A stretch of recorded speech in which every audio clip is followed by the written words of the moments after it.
Back, take a look at Mondelēz jumping this morning after reporting a beat and raise quarter after the bell yesterday. Snack makers' gross margins blew past expectations. Stock's up almost 5%. Big move for a staple.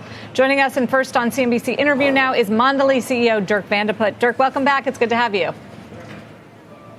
Thanks for having me, Sarah. Good to be back. So what drove the better growth? Well, I think a number of things. First of all, the U.S. Everybody in our sector is having a tough time in the U.S. and we had good volume growth in the U.S. We did some pricing, so we had solid net revenue growth.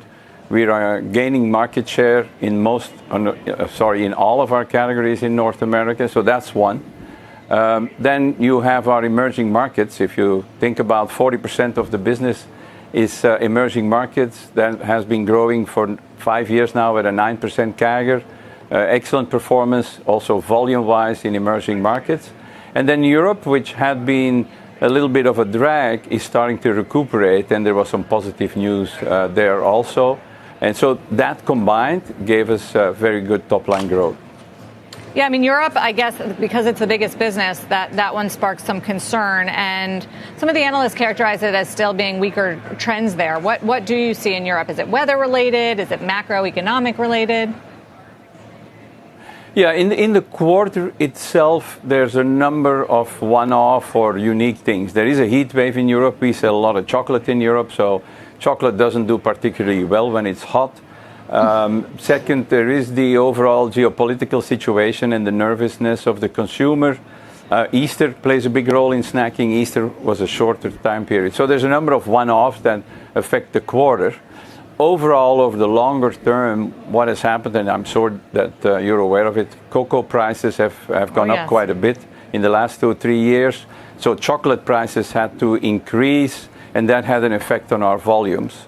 We're now in a stabilized pricing environment with chocolates. So our expectation is once we get through these one-off effects in the second half of the year, we will see volume growth in Europe and we will reestablish the normal growth that we've been seeing there. But okay, so we always get a lesson on cocoa prices when we talk to you. So aren't prices coming back up again? And isn't the surplus thought to be not as big as expected? And will that have an impact on pricing for you?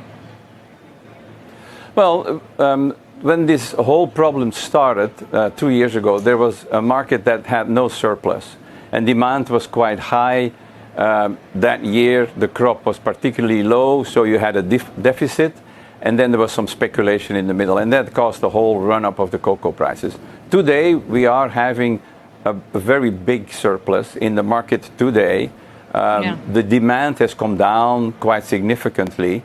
Yes, the current expectation for the upcoming crop is a little bit mitigated at the moment, but it's very early. But based on that, you see the cocoa prices go up and down. But we think we are in a completely different situation today than we were 2 years ago, and cocoa prices should be okay going forward.